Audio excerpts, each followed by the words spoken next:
R K. Maurya commerce classes में एक बार फिर से आपका बहुत बहुत स्वागत है।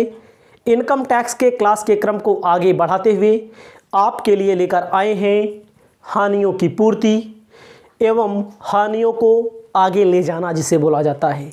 आपके पेपर में ज़रूर पूछा जाएगा, इस बात को आप ध्यान में रखिएगा। इनकम फ्रॉम अदर सोर्सेज, इसके पहले मैंने चैप्टर पढ़ा, आपको ध्यान देना है। इनकम फ्रॉम अदर सोर्सेज के बाद आपको क्या पढ़ना होता है? हानियों की पूर्ति। जैसे मान लीजिए इनकम फ्रॉम सैलरी होता है, इनकम फ्रॉम हाउस प्रॉपर्टी होता है, income from business profession, income from capital gain, income from other sources. कोई भी व्यक्ति 5 जगह से पैसा कमाता है। ऐसा जरूरी नहीं है कि पांचों जगह फायदा हो, लाभ ही लाभ हो। कहीं पर हानि होगा, कहीं पर लाभ होगा, ठीक है। उसमें आपको हानियों की पूर्ति करने का अधिकार होता है। मान लीजिए एक जगह से हानि हुई है, दूसरे हेड से उसे पूरा कर सकते हैं। जैसे मैंने आपके सामने नियम क्या लिखा है, आपको लिख लेना है, पेपर में जरूर पूछा जाता है हानियों की पूर्ति। इस बात को अपने दिमाग में रख लीजिएगा। अंग्रेजी में बोलते हैं सेट ऑफ लॉसेस।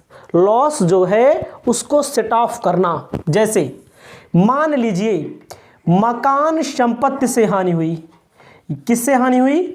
मकान संपत्ति से हानि हुई, जिसे कहते हैं इंग्लिश में इनकम फ्रॉम हाउस प्रॉपर्टी। जब मकान संपत्ति से हानि होती है तो उसको हम क्या कर सकते हैं, कहां से पूरा कर सकते हैं? अन्य मकान संपत्ति से। जैसे एक मकान संपत्ति से हानि हुई, मान लीजिए दूसरा मकान संपत्ति है, तो अगर दूसरे मकान संपत्ति से इनकम हुई है तो उससे पूरा किया जा सकता है। किसी अन्य शीर्षक से अधिकतम 2 लाख रुपया तक ही पूरा किया जा सकता है। आपको ध्यान देना है, इनकम फ्रॉम हाउस प्रॉपर्टी से अगर कोई हानि होती है तो उसे इनकम फ्रॉम हाउस प्रॉपर्टी के आय से पूरा कर सकते हैं। उसे कहां पूरा कर सकते हैं? इनकम फ्रॉम हाउस प्रॉपर्टी के आय से पूरा कर सकते हैं, ठीक है। मान लीजिए इनकम फ्रॉम हाउस प्रॉपर्टी की आय नहीं है तो उसे हम कहां से पूरा कर सकते हैं? अन्य साधनों, मतलब कि अन्य किसी भी शीर्षक से। मकान संपत्ति से हानि की पूर्ति मकान संपत्ति के लाभ से कर सकते हैं। इनकम के 5 शीर्षक हैं, यानी कि पांचों में से पहले चुना जाएगा इनकम फ्रॉम हाउस प्रॉपर्टी। बाकी जो 4 बचता है, salary, business profession, capital gain और अदर सोर्सेस, वहां से पूरा कर सकते हैं। अन्य शीर्षकों से अधिकतम 2 लाख रुपए तक हानि की पूर्ति की जा सकती है। अगला है व्यापार अथवा पेशे से हानि। बिजनेस एंड प्रोफेशन से अगर मान लीजिए हानि हो जाती है तो कैसे पूरा किया जा सकता है? अन्य व्यापार एवं पेशे से। मान लीजिए एक व्यापार पेशे से आपकी हानि हो रही है, दूसरे व्यापार एवं पेशे के लाभ से आप कर सकते हैं। जब दूसरे व्यापार व पेशे से ना हो पाए, वेतन को छोड़कर अन्य शीर्षक से, सैलरी वाला छोड़ दिया जाएगा, इसमें अन्य 3 से कर लिया जाएगा। ध्यान दीजिएगा, व्यापार एवं पेशे की हानि को व्यापार एवं पेशे के लाभ से कर सकते हैं। ध्यान दीजिएगा, कहां से कर सकते हैं? व्यापार एवं पेशे के लाभ से कर सकते हैं। अगर मान लीजिए व्यापार एवं पेशे से ना हो पाए तो वेतन को छोड़कर किसी अन्य शीर्षक से कर लेंगे। सट्टे के व्यापार से हानि। सट्टे के व्यापार से अगर कोई हानि होती है तो सट्टे के व्यापार के लाभ से इसकी पूर्ति की जा सकती है। निर्दिष्ट कारोबार की हानि। निर्दिष्ट मतलब होता है कि मौसमी कारोबार, जो मौसम के अनुसार होता है। मौसम आता है तो चलता है, मौसम चला जाता है तो बंद हो जाता है। मौसम के व्यापार से अगर कोई हानि होती है तो निर्दिष्ट कारोबार यानी कि मौसम के व्यापार के आय से पूर्ति कर सकते हैं। अगला है अल्पकालीन पूंजी लाभ, जिसे हम अंग्रेजी में बोलते हैं शॉर्ट टर्म कैपिटल गेन। अल्पकालीन पूंजी हानि।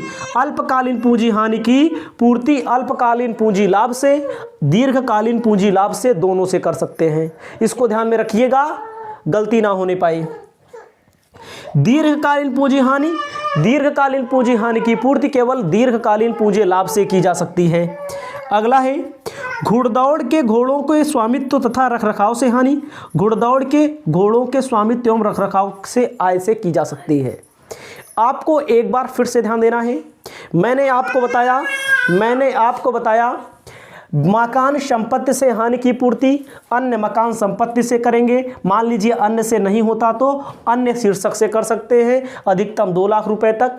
व्यापार अथवा पेशे से हानि, अन्य व्यापार एवं पेशे से कर सकते हैं। मान लीजिए अन्य व्यापार एवं पेशे से ना हो पाए तो वेतन को छोड़कर अन्य शीर्षक से कर सकते हैं। सट्टे की हानि सट्टे के लाभ से कर सकते हैं। निर्दिष्ट कारोबार की हानि निर्दिष्ट कारोबार के आय से कर सकते हैं। निर्दिष्ट मतलब होता है मौसमी। अल्पकालीन पूंजी हानि दीर्घकालीन पूंजी लाभ से, और अल्पकालीन पूंजी हानि की पूर्ति पहले अल्पकालीन पूंजी लाभ से करेंगे, फिर दीर्घकालीन पूंजी लाभ से कर लेंगे। दीर्घकालीन पूंजी हानि मतलब लॉन्ग टर्म कैपिटल लॉस की पूर्ति किससे कर सकते हैं? दीर्घकालीन पूंजी लाभ से कर सकते हैं। घुड़दौड़ से अगर कोई हानि होती है तो घुड़दौड़ की आय से कर सकते हैं।